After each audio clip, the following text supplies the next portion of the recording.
Most criminals carry guns, but in the digital age, some carry nothing more than a keyboard. In the shadows of the internet, beyond firewalls and security protocols, a new kind of criminal empire has risen, one where a teenager in a darkened room can breach the defenses of governments, banks, and even law enforcement itself. This is the story of one of the most infamous cybercrime cases in FBI history, a case that spanned continents, cost millions, and exposed how vulnerable the modern world truly is. A case where the FBI wasn't just chasing a man, they were chasing a ghost. Tonight, we uncover the rise and fall of Ethan Kross, a brilliant hacker who outsmarted corporations, evaded the FBI for nearly a decade, and became a symbol of how dangerous and seductive cybercrime can be. This is the story of a war fought in silence, with no gunfire, no blood on the streets, just stolen data, shattered lives, and a trail of digital footprints. Ethan Kross was born in Boston, 1983, quiet, socially awkward, fascinated by computers. By 14, he was bypassing school firewalls. By 16, he hacked into a university system just for the thrill. His first arrest at 17 for credit card theft ended with probation. But instead of scaring him straight, it convinced him he was untouchable. Narration dives into his psychology.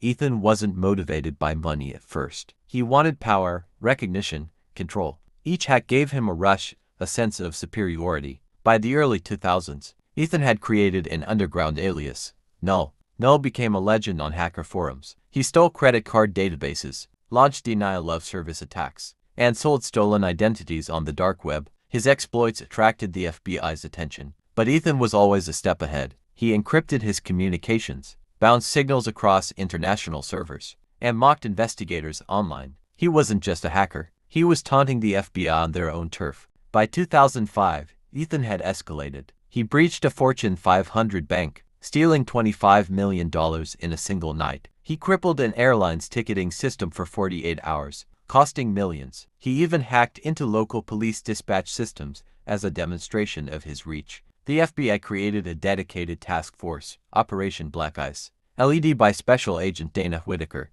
a veteran cybercrime investigator. Whitaker was determined to bring Null down. The task force began mapping hacker networks, infiltrating chat rooms, and placing digital traps. They tracked stolen credit cards, followed Bitcoin wallets, and traced faint footprints across servers in Russia, Germany, and South America. But every time they got close, Null vanished. He taunted them with messages, "You can't catch what you can't see." In 2008, Ethan pulled off his most ambitious hack. Target: Federal Reserve Subcontractor Database. Impact: access to millions of sensitive financial records. The breach wasn't just about money. Ethan had crossed into national security territory. The FBI realized this wasn't just theft, it was cyber terrorism. The White House pressured the FBI, "Find this man." Operation Black Ice expanded. 24/7 surveillance, cooperation with Interpol. Dozens of foreign cyber units joined the chase. Ethan, meanwhile, lived like a ghost. He used prepaid burner phones,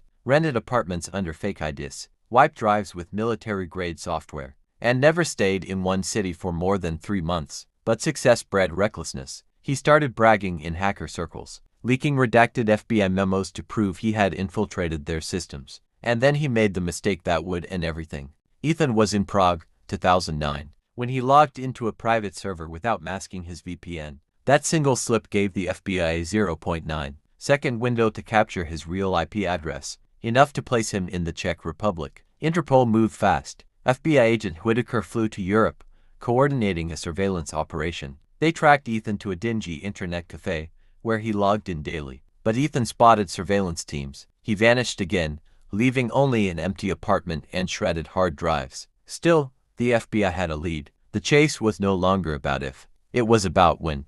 The FBI's breakthrough came not from tech, but betrayal. One of Ethan's closest hacker associates, known as Phantom Byte, was arrested on unrelated charges. Facing 20 years in prison, Phantom Byte flipped. He revealed Ethan's network, his fake passport suppliers, and most importantly, Ethan's next target, a multinational pharmaceutical company's research database worth billions. The FBI set the trap. 2010, Buenos Aires, Argentina. The FBI and local authorities tracked Ethan to a rented apartment. At dawn, tactical units stormed the building. Ethan was at his laptop, mid-hack, when agents smashed through the door. He tried to hit the kill switch, but an agent grabbed his hands before he could wipe the drives. For the first time, Null was no longer a ghost. He was flesh and blood, handcuffed, furious, silent. The FBI paraded the arrest to the press. Photos of seized laptops, encrypted drives, stacks of cash. Headlines screamed, "FBI takes down cybercrime kingpin."